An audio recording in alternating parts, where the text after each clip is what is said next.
नमो अरिहन्ताणं नमो सिद्धाणं नमो आयरीयाणं नमो वज्रायाणं नमो लोये सव्यसाहूणम् एष सुरासुरमणुसन् वन्दितं धोदघायिकं ममलं प्रणमामि वड्डमाणं तित्थं धम्मस्य कर्तारम्। 171 नंबर गाथा अपनी पूरी हुई। अब चर्चा ये चल रही है कि आत्मा देह से भिन्न है, तो कैसे भिन्न है, इसकी पहचान कैसे हो। तो आत्मा का कोई असाधारण लक्षण होना चाहिए। असाधारण लक्षण जो अन्य द्रव्य में तो ना पाया जाए, लेकिन उस द्रव्य में पाया जाए उसे कहते हैं असाधारण लक्षण। उसके द्वारा, असाधारण लक्षण के द्वारा वस्तु की पहचान होती है। तो अब असाधारण लक्षण बताने के लिए 172 नंबर की गाथा प्रारंभ हुई थी। गाथा पाठ करेंगे एक बार। अरस मरूपम गंधम अव्वक्तं चेदना गुणमसद्धं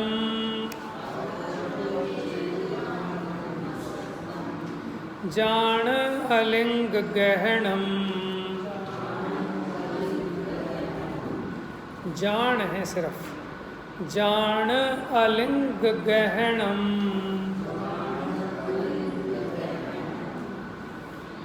अब देखो, अलिंग के बाद एक आधा ग भी है। अलिंग गहनम, अलिंग गहनम, अलिंग अलिंग गहनम। ठीक है, 2.5 गा है बीच में। जान अलिंग गहनम जीवम निदिष्ठ संठानम।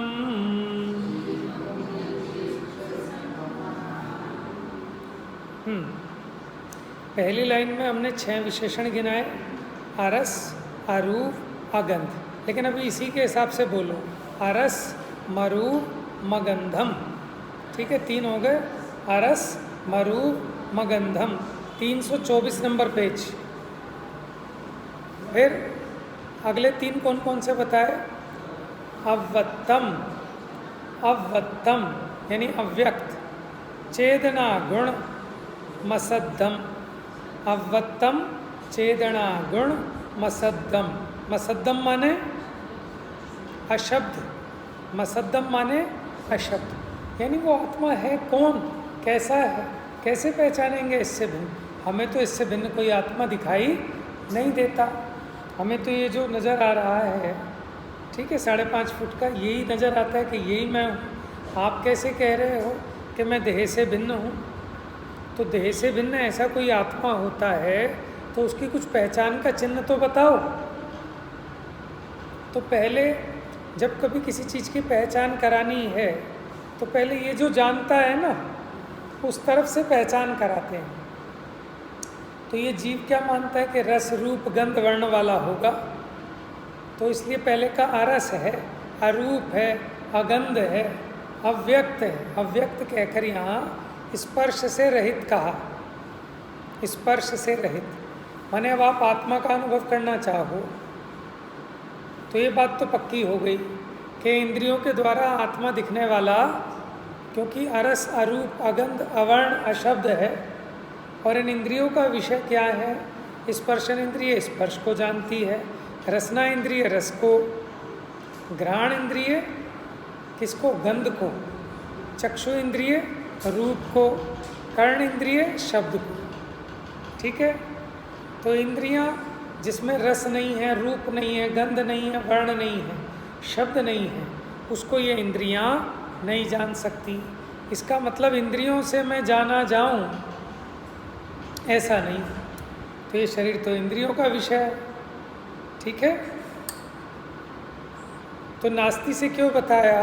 क्योंकि जीव को रूप, रस, गंध, वर्ण का परिचय है, तो वहाँ से बताया कि ऐसा नहीं है। पहले निषेधात्मक रूप से बताया, फिर बताया अनिर्दिष्ट संस्थान।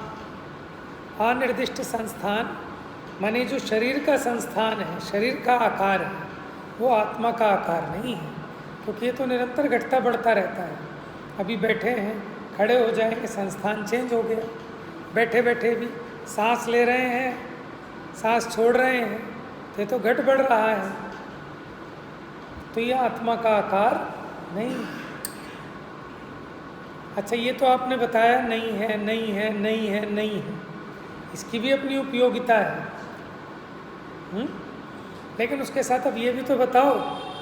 अब ऐसा बताकर इसको धर्म अधर्म आकाश काल आदि से भिन्न कर लिया, उद्गल से भिन्न कर लिया।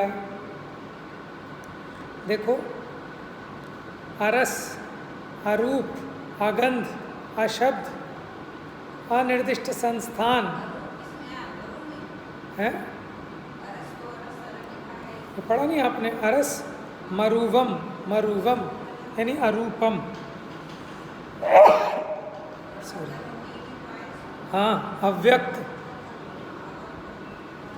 अवत्तम कहकर स्पर्श से रहित, अस्पर्श। असद्दम कहकर कर्ण इंद्रिय का जो विशेष शब्द है उससे रहित। अब अव्यक्त का मतलब यहाँ अस्पर्श लेंगे। जो स्पर्श सहित है वो व्यक्त है, क्योंकि आप छू के जानते हो ना कि हाँ ये चीज़ है। तो जिसे आप छू नहीं पाओ, आप मानते ही नहीं कि वो चीज़ है। तो आत्मा ऐसा नहीं है कि जिसको छू के जान सको। कोई ध्यान में बैठते हैं कि हाँ मुझे एक ज्योति नज़र आई, कि नज़र आई, ज्योति नज़र आई, तो रूप हो गया, और आत्मा तो अरूपी है। तो वो जो ज्योति नज़र आई वो आत्मा नहीं हो सकता। तो मेरे कान में कुछ नाद सा सुनाई दिया, तो मुझे समझ में आ गया यही आत्मा है। कि आत्मा की आवाज़ सुनो, ऐसी आवाज़ आत्मा की होती ही नहीं। आवाज़ तो पुद्गल का गुण है, पुद्गल की पर्याय है शब्द, तो वो आत्मा नहीं हो सकता। अच्छा देखो, अरस, अरूप, अगंध, अशब्द, अनिर्दिष्ट संस्थान, ये सब तो धर्म धर्म आकाश काल भी हैं। तो फिर आत्मा को इनसे कैसे भिन्न करें? पुद्गल से तो भिन्न कर लिया, क्योंकि पुद्गल स्पर्श रस गंध वर्ण वाला है, और आपने कह दिया अरस, अगंध, अस्पर्श, अशब्द, तो पुद्गल से तो न्यारा कर लिया। लेकिन धर्म धर्म आकाश काल और ये जीव फिर तो एक जैसे लगेंगे, क्योंकि उनमें भी रूप रस गंध वर्ण नहीं है, और आत्मा में भी रूप रस गंध वर्ण नहीं है। अब उनसे कैसे अलग पहचाने? तो फिर एक बताया चेतना गुण। क्या बताया? चेतना गुण। ये जो संचेतन है, ये जो फीलिंग है, निरंतर आपको सेंसेशन हो रहा है ना? आप चेत रहे हैं कि मैं चेत रहा हूँ।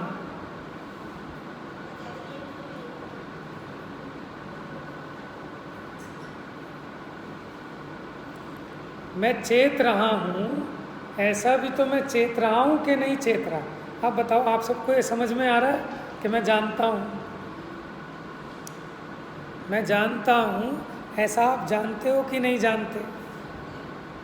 तो इसीलिए तो कहा अनुभूति स्वरूप भगवान आत्मा आबाल गोपाल सभी को सदा काल निरंतर अनुभव में आने पर भी।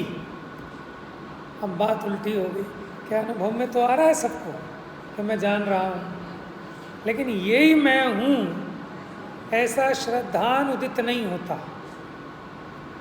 इसीलिए वो मिथ्या दर्शन, मिथ्या ज्ञान, मिथ्या चारित्र बने रहते, उनका अभाव नहीं होता। और ये जीव को भाव भासना हो जाए कि ये जो जानन रूप वस्तु है, ये जो जानने वाला हूँ, यही मैं हूँ।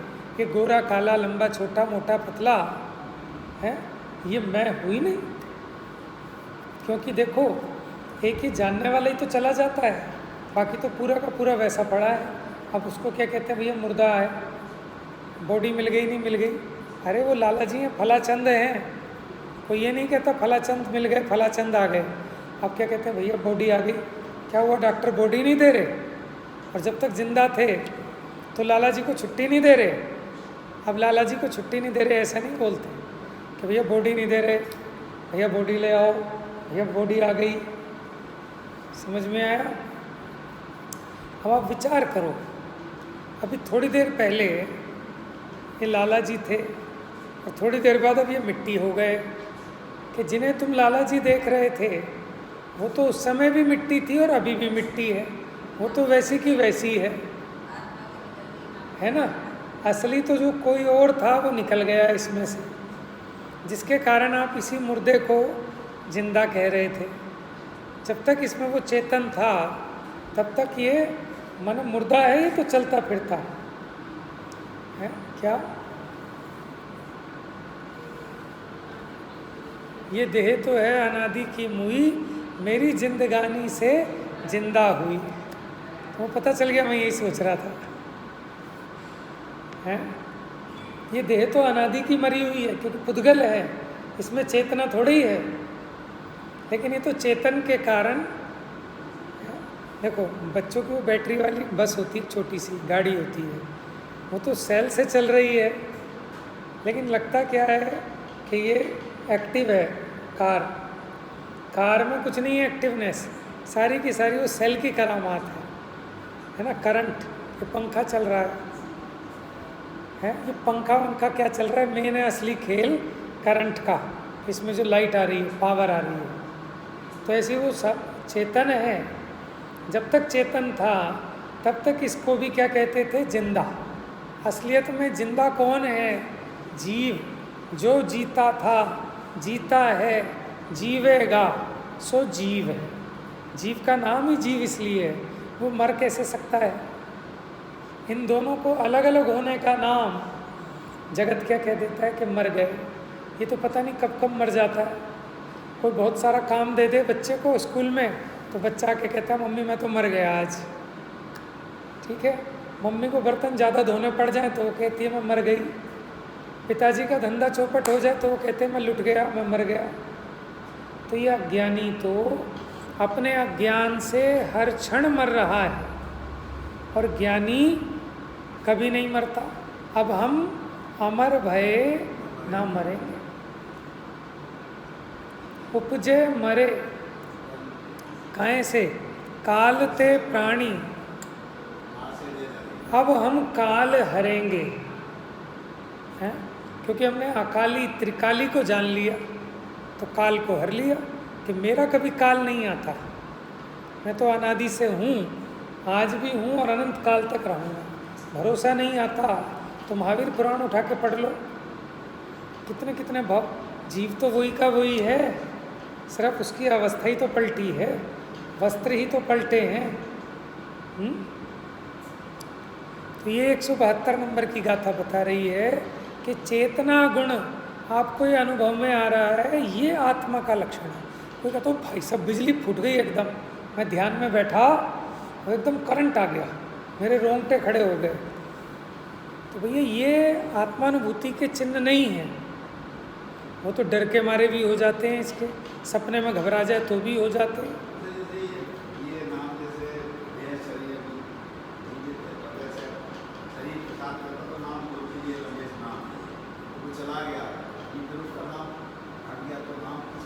कहाँ देते हैं? अभिनंदन जी कहते हैं नाम तो 1.25 रुपये की कीमत है इस नाम की, जिस नाम के पीछे मरे जा रहे हैं कि साहब सेठ जी ने 10 लाख रुपए दिए, इनका नाम यहाँ लिखवाओ। ये नाम तो 1.25 रुपये में रखा जाता है, एक गोला और 1.25 रुपया देते हैं पंडित को कि नाम बताओ जी इसका। और ये नाम 1.25 रुपये में रखाया गया नाम है, और इस नाम के पीछे दुनिया में आग लगा रखी है। नाम के तो झगड़े हैं। देखो सारी कसाय मिटाने के लिए मंदिर आता है, मंदिर में आके भी सोचता है कि मेरी मान कसाय की पुष्टि कैसे हो। देखो वो भी अपनी प्रशस्ति लिखने गया चक्रवर्ती वृषभाचल पर्वत पे, सोच के गया था कि मैं ही हूँ अकेला ऐसा तीरंदाज जिसने 6 खंड जीत लिए। और जब गया तो इतना बड़ा वृषभाचल पर्वत 100 योजन ऊंचा 100 योजन चौड़ा, वहाँ उसे जगह नहीं मिली कि भूतकाल में इतने चक्रवर्ती हो गए। अब उसे एहसास हुआ कि तो खामखाई खुश हो रहा है कि मैं ही हूँ ऐसा। फिर उसे मिटाना पड़ा किसी चक्रवर्ती की प्रशस्ति, तब अपनी लिखने को नाम मिला। समझ में आया? ऐसे ही हम हवा में झूलते हैं कि हम ही हैं जो कुछ हैं, तो उसे कहते हैं कूप मंडूक, कि कुएं का मेंढक है, उसको कितना लगता है, कोई पूछे संसार कितना बड़ा, तो कहता है इतना बड़ा। समझ में? उसे क्या पता, और कोई कहता है नहीं नहीं, कहता कपोल कल्पनाएं हैं। तो ऐसे ही जीव ने मैंने वस्तु के स्वरूप को नहीं जाना, नहीं समझा, तो जो इसके समझ में आ रहा है, जो इसको दिख रहा है, बस इतना मात्र अपने को मान बैठा कि मैं मान बैठा कि भिखारी हूँ बस में। ये है ना एक पूजा की किसके लिए, पुजारी हूँ बस में। तो पुजारी कहाँ है? तो भिखारी है। पुजारी और भिखारी में अंतर है कि नहीं? क्या अंतर है पुजारी और भिखारी में? देखो पुजारी कौन है? माने पुजारी वो है कि जो उसके गुणों पे रीझा है, तो उसके अंदर में उसकी अचिंत महिमा भासित होती है। माने वो उस पर फ्लैट हो गया, वो इम्प्रेस हो गया कि भगवान आपकी इस वीतरागी छवि को देखकर अब मुझे जगत में कुछ अच्छा नहीं लगता, बस मुझे अब तो यही चाहिए। ये तो पुजारी का चिन्ह है।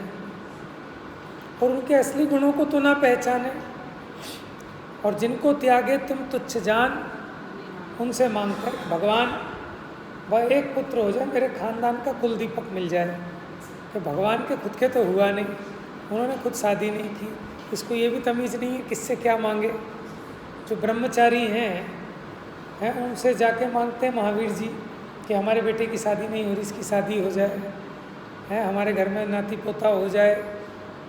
जिनके खुद संकट आ गए, उन पार्श्वनाथ भगवान से संकट मिटाने की लिए मैंने 40 पढ़ता है 40 बार। मैं नहीं कह रहा कि संकट नहीं मिटेगा, पुत्र नहीं होगा, सब होगा, वो आपके उदय प्रमाण होगा। भगवान थोड़ी करते हैं किसी का कुछ, क्योंकि करने की इच्छा अगर वो करें तो फिर हम उन्हें पूजे नहीं। समझ में आया? उन्हें कुछ करने की इच्छा नहीं है, ना किसी का भला करने की इच्छा है, ना बुरा करने की इच्छा है। हम उनके इन गुण पर रीझे हैं। समझ में आया? इसका नाम पूजा है। भिखारीपना तो वो है कि जो वस्तु का स्वरूप नहीं है, उससे विपरीत है, जहाँ सुख नहीं है, जिनको उन्होंने फेंक दिया और वो उनसे मांगता फिरता है।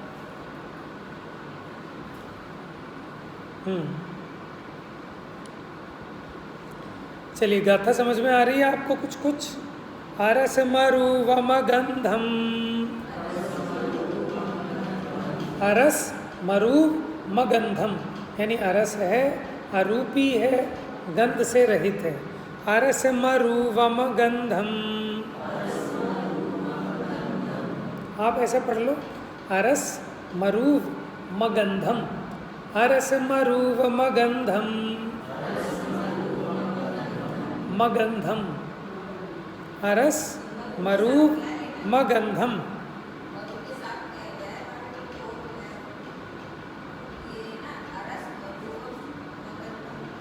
माँ 2 बार नहीं बोलना, अरस मरूव मगंधम। हाँ, वह बोलना है ना, मरूव बोल तो रहा हूँ मैं। हाँ हाँ, अरस मरूव मगंधम, अव्वत्तम चेदना गुणमसत्तम। चौथा कौन सा हो गया? अव्यक्त। 5वां चेदना गुण। 6ठा असद्दम यानी अशब्द। जान अलिंग गहनम, अलिंग अलिंग अलिंग गहनम, जान अलिंग गहनम। जानम नहीं, आप देख के पढ़ो, ना के ऊपर अंक की बिंदी नहीं है। जान अलिंग गहनम, जानो, जानने पे जोर है तो लेकिन हुए का फायदा तब है जब आप उसे जानो। तो जानने पर बहुत जोर है कि आप उसे ऐसा जानो, तब हमारे समझाने का फायदा है। अब हमने बताया, आपने हाँ हाँ कर दिया, लेकिन आप जानो नहीं तो क्या फायदा। तो आत्मा का स्वरूप ऐसा है, उसे ऐसे देह से पृथक पहचानो, जानो। अलिंग गहनम, अलिंग गहनम माने अ माने नहीं, लिंग माने चिन्ह, ग्रहण माने ग्रहण होता, माने वो आत्मा इन लिंगों से ग्रहण नहीं होता। कि कौन कौन से लिंगों से? रूप से, रस से, गंध से, वर्ण से, शब्द से, संस्थान से। समझ में आया? ये सब जो चिन्ह हैं, इन चिन्हों के द्वारा आत्मा ग्रहण नहीं होता। तो फिर किससे होता है? चेतना गुण, चेतन गुण के द्वारा उसका ग्रहण होता है। तो अब ये जो अलिंग ग्रहण है, लिंग पुल्लिंग, स्त्रीलिंग, नपुंसक लिंग भी होता है, देह के चिन्ह विशेष, अथवा यतिलिंग, मुनिलिंग, ये धर्म के चिन्ह विशेष, ये भी लिंग होते हैं। तो इन लिंगों से आत्मा की पहचान नहीं होती। शरीर के चिन्ह विशेष, इंद्रियां, उनको भी लिंग कहते हैं। तो आत्मा की पहचान इन इंद्रियों से नहीं होती। ये इंद्रियों से जानने वाला नहीं, इंद्रियों से जानने में आने वाला नहीं। लिंग का अर्थ अनुमान भी करेंगे, माने लिंग के द्वारा लिंगी का ज्ञान होता है। धुएं को देखकर यहाँ आग है ऐसा ज्ञान होता है ना। लिंग माने चिन्ह। तो ऐसे आत्मा कोई खाली अनुमान गोचर नहीं है, अनुमान का विषय नहीं है। कि जैसे धुएं को देखकर आपने अग्नि का अनुमान लगा लिया, माने एक माता गर्भवती, उसके पेट को देखकर हमने अनुमान लगा लिया इसमें जीव है। तो बताओ, आपने जीव को जान लिया कि नहीं जान लिया? कहाँ जाना? ऐसे कोई जीव को जानना थोड़ी है, वो तो मांस का लोथड़ा है उसमें। ऐसे तो आप इनको भी जान रहे हो, माता है, पिता है, भाई है, बहन है। कहाँ जान रहे हो जीव को? आप तो इस देह को, इसी को जान कर कह रहे हो कि ये है। कि जीव क्या है? वो अरस है, अरूप है, अगंध है, अव्यक्त है, चेतना गुण वाला है, अशब्द है। इसलिए इसको कहा अलिंग ग्राह्य है, इन लिंगों के द्वारा ग्रहण होने वाला। अब आचार्य देव,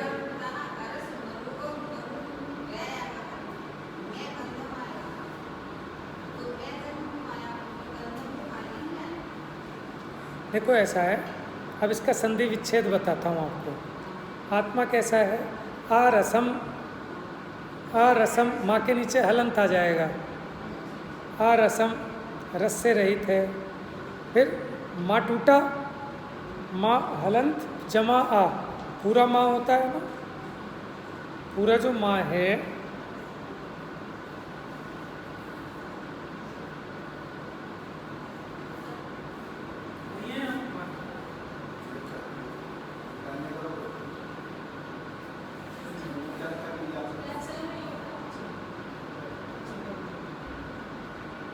देखो, आपको समझ में आ रहा है?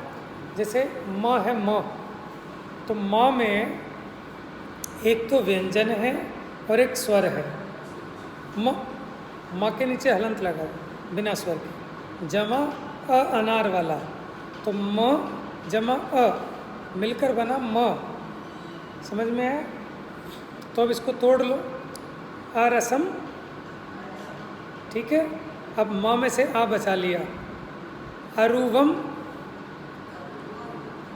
माँ के नीचे हलंत, फिर आ बच गया, अगंधम, तोड़ लो सब जगह। अब मिलाकर बन गया अरस, मरुवम, ठीक है। मरुवम बोल दिया तो सिर्फ गंधम बोलना पड़ेगा, लेकिन फिर इसलिए अरस, मरु, मगंधम, ठीक है। अब मिला के एक ही शब्द में पढ़ना है इसको।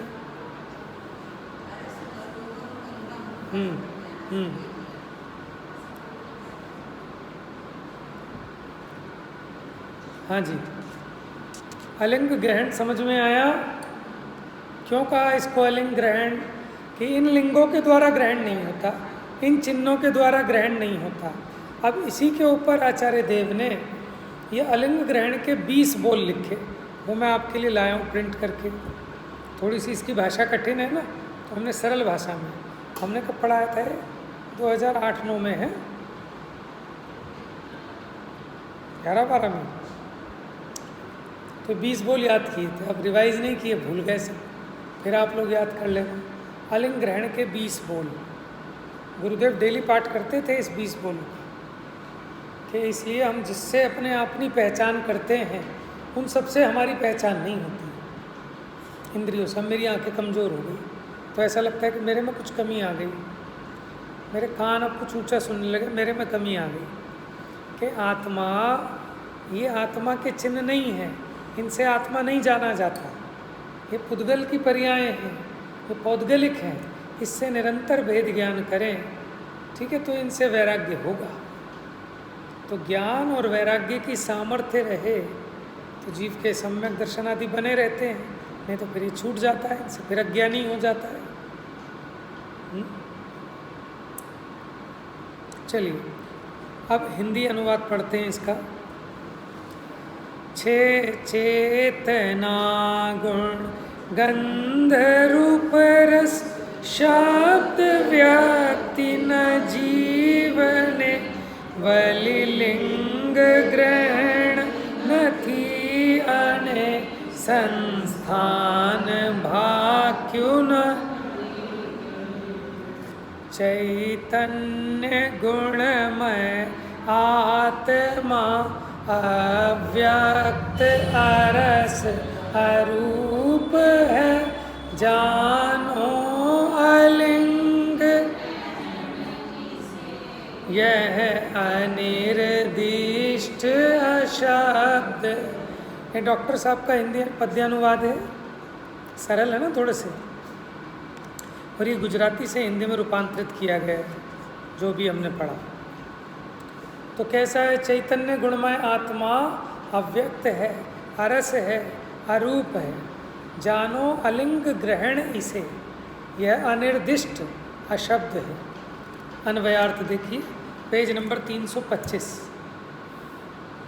जीव को अरस, अरूप, अगंध, अव्यक्त, चेतना गुण युक्त, अशब्द, अलिंग ग्रहण, सारे विशेषण नास्ति परख हैं, अ लगाकर, ठीक है। अभी आइए, ये हमारे समाज के बहुत बड़े महानुभाव हैं, इन्होंने आज तक कभी जुआ नहीं खेला, कभी शराब नहीं पी, कभी चोरी नहीं की, समझ में आया?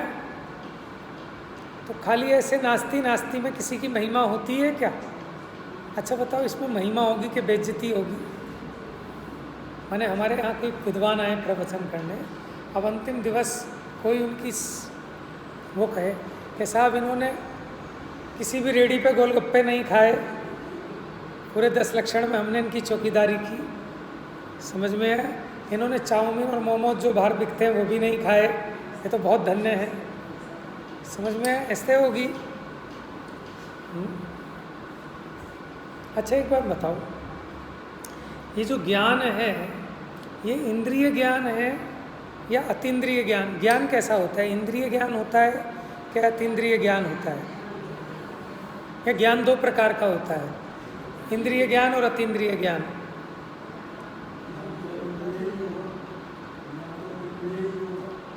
ज्ञान तो अतीन्द्रिय ही होगा, बताओ।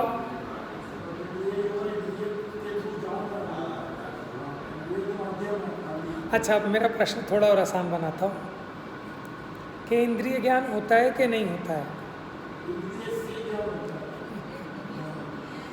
चलो ऐसा कहो, इंद्रिय से ज्ञान होता है?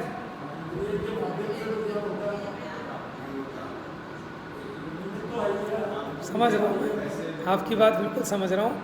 आप बहुत, माने मुझे अब चिंता की ज़रूरत नहीं है, आप जो है ना बिल्कुल एकदम सही उस गहराई को पकड़ रहे हो। देखो वक्तव्य ऐसा ही होना चाहिए, ये वक्ता की जिम्मेदारी है कि उसका जो वक्तव्य है, व्याख्यान है, वो अनेकांतमयी होना चाहिए। तो वक्ता दोनों अपेक्षाओं को स्पष्ट करे, क्योंकि श्रोता तो अप्रतिबुद्ध है, वो कैसे अपेक्षा समझ लेगा? हाँ, जब श्रोता प्रतिबुद्ध हो जाएं तब भले ही वो खुल के अपना हाईवे पे भी चलाए, हाथ छोड़ के भी चलाए, कोई दिक्कत नहीं है। लेकिन ये वक्ता की जिम्मेदारी है कि उसको ये चेक करना चाहिए कि सामने वाले ने उस विवक्षा को सही प्रकार से पकड़ा कि नहीं पकड़ा। इनकी बात बिल्कुल ठीक है कि इंद्रिय से ज्ञान होता है, वो निमित्त की अपेक्षा कहा। जैसे खिड़की से दिखाई देता है क्या? खिड़की से दिखाई देता है? अच्छा चलो छोड़ो खिड़की को, चश्मा दिखाता है कि नहीं दिखाता आपको? मुझे दिख नहीं रहा, मैं चश्मा ले आऊँ तो और अच्छा दिखेगा। तो एक अंधी बुढ़िया को पता चला कि ये सब शहर में जाते हैं और चश्मा लगवा के आते हैं और इन्हें बढ़िया दिखने लगता है। वो बुढ़िया भी चली आई शहर में और उसे पता लग गया ऑप्टिकल पॉइंट है तुम्हारे घर के सामने, तो भैया मेरा भी एक चश्मा बना दे। कि माता जी किसने भेजा? कि हमारे गांव में तुमने सबके बना के दिए। कि नहीं माता जी क्षमा करो, आपके लिए हम चश्मा नहीं बना पाएंगे। तो क्यों नहीं बना पाओगे? मैं क्या पैसे नहीं दूंगी? ये लो पैसे एडवांस लो। कि नहीं माता जी आपको नहीं दिखाई देगा। क्यों नहीं दिखाई देगा? हम क्या अछूत हैं? हमारा चश्मा भी बनाओ, हम भी देखेंगे। तो उन्होंने कहा माता जी चश्मा अंधे को नहीं दिखाता। कि किसको दिखाता है? आँख वाले को। तो फिर चश्मा दिखाता है कि आँख देखती है? कि अगर चश्मा दिखा सकता हो तो वह अंधी बुढ़िया को भी दिखा दे कि हमारा और बढ़िया बना दो, ज़्यादा नंबर का बना दो। कोई चश्मा ऐसा है जगत में कि जो अंधा हो बिल्कुल उसे दिखा सके? कि वो नहीं दिखा सकता। वो किसको निमित्त होता है देखने में? कि जिसमें स्वयं अपनी आँखों में ज्योति होती है, जो स्वयं देखता है। अच्छा बताओ, एक अम्मा जी लकड़ी लेके चलती हैं, तो लकड़ी चलाती है अम्मा जी को। तो एक व्यक्ति जिसके दोनों पैर खराब हो गए थे, पूरा डॉक्टरों ने जवाब दे दिया था, तो उसने कहा जिस छड़ी को लेके अम्मा जी चलती हैं ऐसी छड़ी मुझे भी ला दो। जादू की छड़ी होगी कि वो छड़ी मुझे भी चला देगी। चलाएगी कि नहीं चलाएगी उसको? कि छड़ी चलाती है कि अम्मा जी खुद चलती हैं? खुद चलती हैं, बल्कि छड़ी को और चलाती हैं साथ में। समझ में आया? छड़ी अपने आप चल सकती है क्या? जो खुद ही नहीं चल सकती वो अम्मा जी को कहाँ से चलाएगी? लेकिन ऐसे निमित्त नैमित्तिक संबंध है कि अम्मा जी में चलने की योग्यता है, लेकिन ऐसी योग्यता है कि 3 पैर हों तो चले और 3 पैर ना हो तो ना चले। 3 पहिए की साइकिल चलाना आसान है। हम छोटे थे पहले 3 पहिए की साइकिल होती थी, फिर 2 पहिए की मुश्किल थी थोड़ी, उसमें गिर जाते थे। हाँ छोटे बच्चों की साइकिल नहीं होती 3 पहिए वाली, और क्या। हम भी तो कभी बच्चे थे। आपसे रिक्शा कह लो, हम जब छोटे थे उसे तो साइकिल ही कहते थे। क्यों? बच्चों के तो साइकिल ही कहते थे उसे। हमने खूब चलाई, खूब तोड़ी, साइकिल ही बोलते थे उसको। ट्राई साइकिल बोल देते थे, 3 पहिया वाली साइकिल, तिपहिया साइकिल।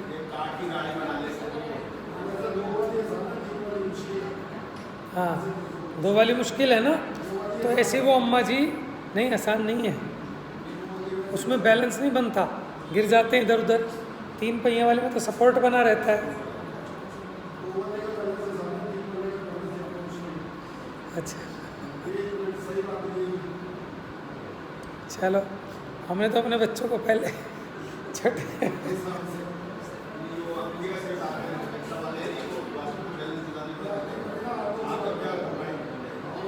एक तरफ भागता है, चलाया है मैंने, चलाया है, रिक्शा भी चला के देखा है, एक तरफ भागता है घुसता है।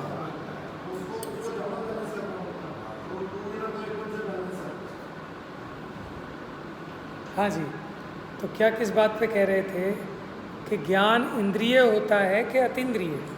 कि ज्ञान इंद्रिय नहीं होता, इंद्रिय तो पुद्गल की रचना है और ज्ञान चेतन की रचना है। इंद्रियां नष्ट हो जाती हैं, ये कान नाक आँख है ना, और इनमें से चेतन चला गया तब तो इंद्रियां नहीं जानती। अगर इंद्रियां जानती हों तो मुर्दे को भी दिखना चाहिए, सुनना चाहिए। तो इंद्रियों से ज्ञान होता है, ये निमित्त की शैली है। जैसे खिड़की से देखते हैं, चश्मा दिखाता है। अगर चश्मा दिखाता हो तो टोडरमल जी ने लिखा कि इस टेबल को चश्मा पहनाओ, क्या टेबल देखने लगेगी कि नहीं देखेगी? तो चश्मा तो निमित्त मात्र है।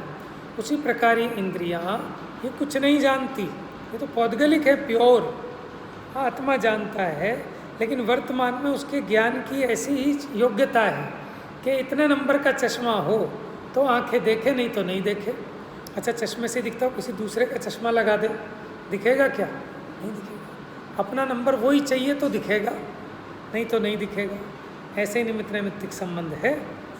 उसी प्रकार अभी अपने क्षेपक्षम ज्ञान की ऐसी योग्यता है कि ये इंद्रियां ठीक हों तो दिखे, नहीं तो नहीं दिखे। कान ठीक हो तो सुने, नहीं तो नहीं सुने। इसका मतलब ये नहीं है कि ज्ञान इंद्रियमय हो गया। ज्ञान इंद्रियमय नहीं है तो फिर कैसा है? अतीन्द्रिय। तो अतीन्द्रिय तो उसको इसलिए कहा कि सारा जगत इंद्रिय से ज्ञान उपजता है, ऐसा मानता था। इसलिए हमने उन्हें समझाने के लिए कहा कि ज्ञान अतीन्द्रिय है। क्या कहा? ज्ञान अतीन्द्रिय है। लेकिन उसको अतीन्द्रिय की उपाधि भी लागू नहीं पड़ती। जैसे देखो, किसी को कहें चश्मे वाला, तो जो चश्मा लगाता है तो कहते हैं भैया चश्मे वाले इधर आओ। आपने चश्मा नहीं लगाया, हमने कहा बिना चश्मे वाले इधर आओ। ऐसा कहते हैं किसी को कि बिना चश्मे वाले इधर आओ?